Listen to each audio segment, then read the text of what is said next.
Hello, and welcome to episode 4 of Culture Talks. And today, what we're going to do is we're going to talk about formal and informal leadership within your organization. So, we'll discuss some topics that we have had experience with formal and informal leadership. We'll start off by telling you what it is, why it's important to identify it, and then the benefits of understanding it whenever you're making any type of change within your organization. Before I hand it off to Sean, I just wanted to give you a brief overview of what we mean by formal and informal leadership. So the formal leadership is the responsible roles that somebody within the organization would be in. So that means your supervisor, your manager, your senior executive, all the way up. Anyone who has responsibility, usually over other employees.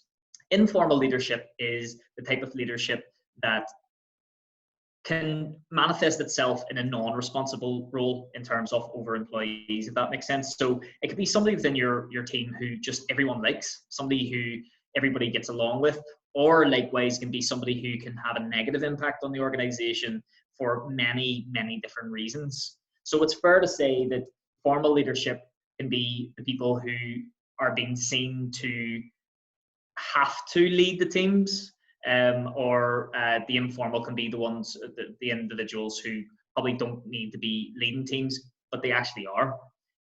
So, Sean, do you want to maybe delve into it a little bit about some experience, I suppose, that we have had with that, maybe? Yeah, well, as you say, when people think of the formal leaders, it's the managers that we are thinking about most times. On occasion, of course, some managers aren't leaders, and on a lot of occasions, of course, managers are leaders as well. So the management side of things is more about holding people accountable, making sure the paperwork and the background stuff's all done. It's kind of, I suppose, one of the ways that people have put it is managers say go and leaders say let's go. And so the leaders are the people who are really bringing the team forward, that believe in the vision of the organization, and they can take people on the journey with them. And now, of course, there are many people with formal positions which can do that. But what we've seen a lot of times in a lot of organizations that we've been in is that the people that are having most influence are actually the informal leaders. And that's led us actually, because we've actually put a course together for this called Cultural Ambassador, and it's about bringing people forward. And I mean, our tagline is engage, enable, empower. So one of the things that we want to do is bring people to that point of empowerment. And by making them a cultural ambassador and giving them a responsibility and showing that you value the position that they hold within the organization, that'll really, it benefits them and it benefits the organization and the rest of the team who hold them with high regard as well. So the informal leaders that we've seen in operation, I mean, we have went into organizations where we've seen informal leaders operating in a negative sense, and because they've been with the organization for a long time, and there's been breakdowns in communication, there's been just things that have gone wrong over that period of time, but they're dedicated to the organization and they still want the best outcomes, but they're kind of rebelling a wee bit. So they have all the leadership qualities, but they're just rebelling because they're not getting through to the formal leaders of the organization, and that can cause problems. And one of the things that actually always sticks in my mind is a conversation we had with Kevin Young at one point, where it said about a young guy within a classroom, and he had a strong influence within the classroom environment, and he was kind of saying, like, this young guy is a leader. Now he's going to lead people into trouble, or he's going to lead them to do great things. And I think you can have that at any age. I mean, we talk about the difference between a natural born leader or can you learn leadership skills. Now, I, of course, believe you can learn leadership skills, but there are natural traits that shine through. So the people that haven't been empowered still have leadership qualities. And that's the informal leaders that we see in organizations. And of course, as I said, we've seen the massive influence that they can have and how you can make it a positive influence as well. Yeah, I think it's important to highlight that, because we've been in instances working within organizations where managers have maybe highlighted to us, not individual people, but they've highlighted to us, you'll know who we're talking about, or you'll know who I mean when they nitpick or they highlight things that other people haven't highlighted. And some formal leaders, some managers or supervisors are quite good at nurturing those relationships. I think it's important to understand sometimes there is somebody who is just trying to be a thorn in the side, but like Sean mentioned, like you said there, Sean, it's important to understand sometimes it's because they're maybe not being given a chance to showcase the abilities that they have. They care about the organization, they do want to see it do well, they want to see their teammates do well, but maybe there's a leader above them, a formal leader, who is stunting that growth. And it's important to understand that. It's important to understand the importance of creating a pipeline of leaders. It's important to understand that no one's perfect. We aren't perfect when it comes to leadership in terms of managing people. Not everyone is. We have our down days, but as long as you focus, and we always talk about this, but you focus on the values of the organization, the traits that should be shining through in the teams within that organization, then it's fair to say that you could be identifying leaders based on those values.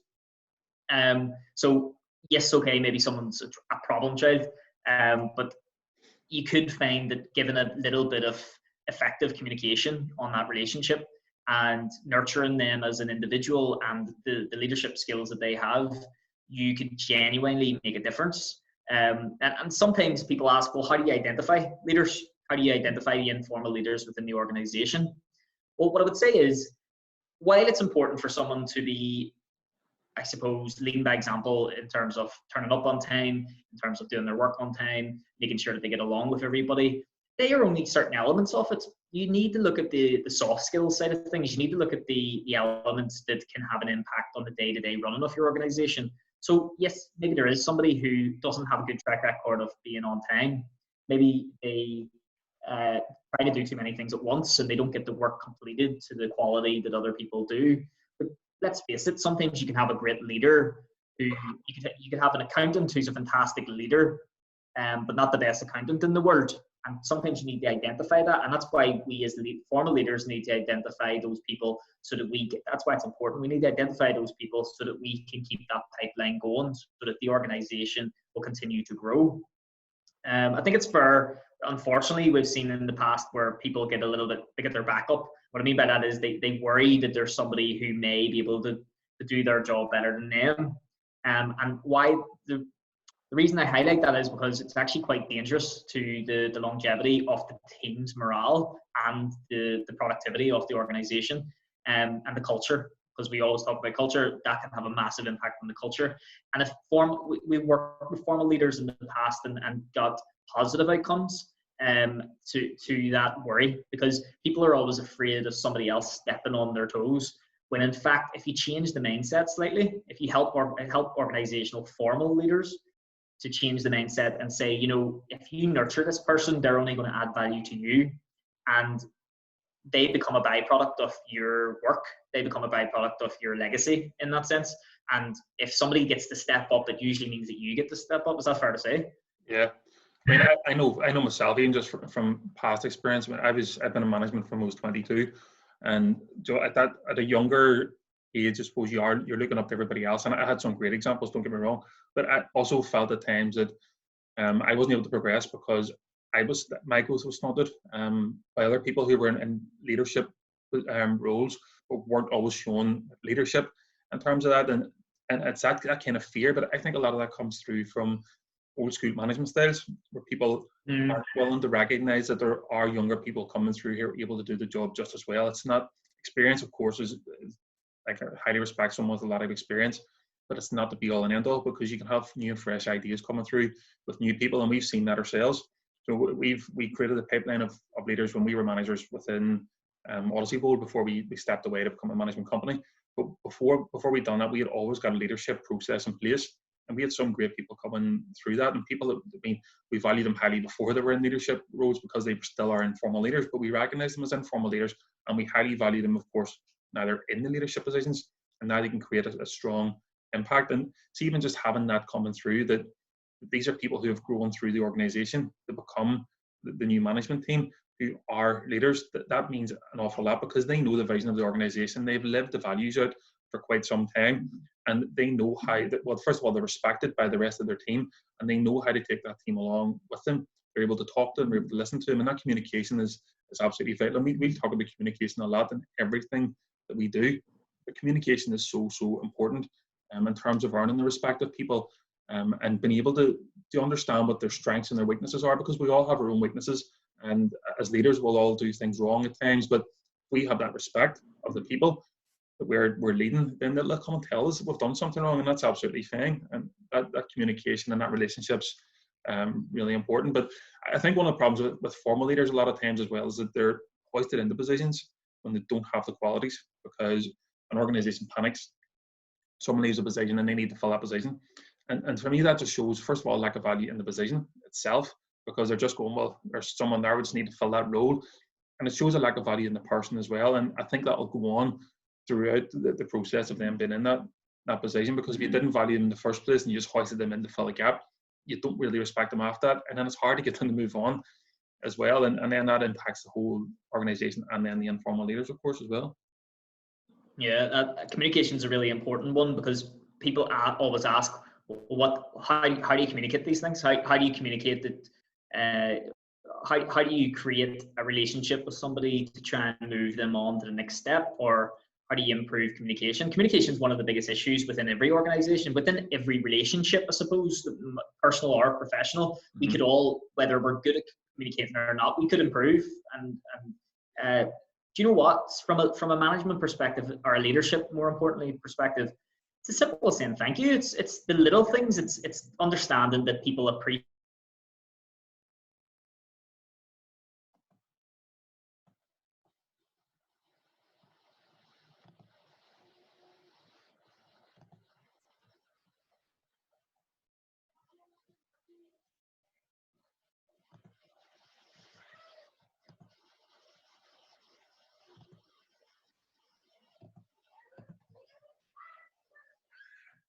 It comes to mind is one that the problems of the remote working were cut off there. Can you go back a wee bit on the communication part? It just cut off there for a second. You're okay. So the point I was making just was highlighting what you said. It's important. People ask what does communication mean? How do you communicate with people in order to build leaders and build leadership relationships, I suppose. And what I was highlighting was, it can be as simple as saying thank you. The impact that saying thank you can have on an individual, or I appreciate you, I appreciate the work you're doing. You know, I mentioned there also about open door policies. We didn't have an open door policy. We had an open door way of life. You know, it was just open relationships, really. And it was understanding that, like you mentioned, how if you do something wrong as a leader, we're human. And it's getting out of that mentality of the schoolyard mentality of, oh, you done that wrong. I get to point out that you done something wrong. Okay, you've done something wrong, and that can happen. And it's actually quite difficult to teach people or retrain people's mindset to know that that's okay, but also from a leadership perspective, but also from the team's perspective, your employees, those who might notice something in their own team and see somebody isn't doing something right, but getting past that idea of rolling the eyes and saying, oh, I haven't done that right again, and nurturing them and developing the people around them. And when you start getting the mindset switching to that idea of empowerment within informal leadership, allowing people to showcase themselves, allowing them to test the waters, dip their toe in a little bit. We have, as you know, Sean, run incentives before where we give people, we ran programs for people who were just interested in becoming a leader. They might not even show any qualities, but we wanted to give them the opportunity to see what leadership is, what leading by example means, what influence is, and how you can influence people in a positive light. And you know, there are a few people who, unfortunately, from their perspective, didn't feel that they could go on any further with that. But what I can say is it enriched them and their experience within the employment that they have through Odyssey. And it's because we gave them that opportunity to see the other side, the idea that it's not as easy as it looks in terms of leading teams. It's hard to communicate in a way that keeps everyone happy, because you're never going to keep everyone happy. But intention, and that's one thing that always stands out in terms of recruiting for culture, like we always say, but intention. If someone has the right intention, whether you're a leader formally or informally, then nobody can really hold any bars against you. They can't say that you have done something with a bad intention. If you're open and honest and you say, look, I'm human, I'm learning. And one of the best examples of that is one of our more recent formal leadership members, which is a new supervisor we have. And she openly admits that there's an informal leader within the organization who isn't in that formal leadership yet. He isn't a supervisor, he isn't somebody who is a manager, but shows so much promise to become something like that, that in a role like that, that she works very closely with him, openly admits when she doesn't know what she's doing, because she's new to the role. And he's been able to add value to her even though he's not in that role. But likewise, she's adding value to him by giving him a window into what goes on behind closed doors in terms of the management elements and the leading the teams. So there's so much value that can be added whenever you take the time to understand what informal and formal leadership is, to understand that people just want opportunity. They just want an opportunity to showcase themselves. They want an opportunity to showcase themselves, not to you, but also to the team that they're within. And because we all want to get better, nobody wants to sit still. You know? Yeah. I think a couple of things you said are like that kind of honest approach as well, and an honest approach can come from both angles. So if you're in the position and people are struggling, that they feel that they have the ability to go and actually ask questions first of all, and to say, look, I messed up there, I've done that wrong, didn't mean to do it. That's absolutely fine. You know, we all make mistakes at all times. I love people making mistakes and coming and saying, I made that mistake, and you show me how to fix it. That's brilliant, because at least I know that when they do something wrong, or they're not sure, they're going to come and ask, rather than someone is going to cover things up, and it just multiplies the problem over and over and over again. So it's important that we trust people, first of all, to empower them, and that they trust us, that they can come and ask questions. And it's going to come back, and we'll say this many occasions because that's our tagline: engage, enable, and empower. And the thing, it comes through with leadership as well. But the communication piece we've talked about, that's so important. Enabling people, giving them that training, building them up for a long time. You can build people up. You know, the leadership program doesn't need to be 3 months before they become a leader. It can be from the walk into the organization that they're building up to be a leader, because if they have that quality, they're going to shine through. And as you say, we have had people who haven't made it to that sort of pinnacle, I suppose, in terms of leadership, but they've stepped it up a level because they have a higher vision, and we've helped bring them up another level on that vision. And if they keep going, they will become leaders. They're just not ready for it now, but they just need a bit more time and a bit more work. They recognize that, we're honest with them, and it all works so well. And then I suppose the cream rises the top. In a way, the best leaders will shine through and go in that position, and they will then support the others. And that's where the empowerment comes through. So the engage, enable, empower is so important. The leadership is so important. The leaders are so important. The informal leaders are so important. And that's why it's important that we have people like cultural ambassadors, and we'll have that influence just throughout the whole organization. People who are going to just constantly reinforce the values and the vision and everything that's important to the organization is going to bring it success, and long-term sustainable success at that. So yeah, you highlight that really well. Sorry, go ahead. Sorry, cut across you. Yeah, you highlight that really well, some of the benefits that come from it, because a lot of people might ask, well, what's the point in spending time on this sort of thing? Because it'll be someday that comes about, and it'll be, well, you have to start somewhere. And understanding the benefits to the organization are really important, because firstly, you need to understand, if you take the time with this, people will appreciate it so wholeheartedly. We have mentioned in the past in some of the videos that we've made already about how we've retained people for record amounts of time. Yes, it comes with the stagnation that can come from the mindset and the morale and whatever if people are there too long.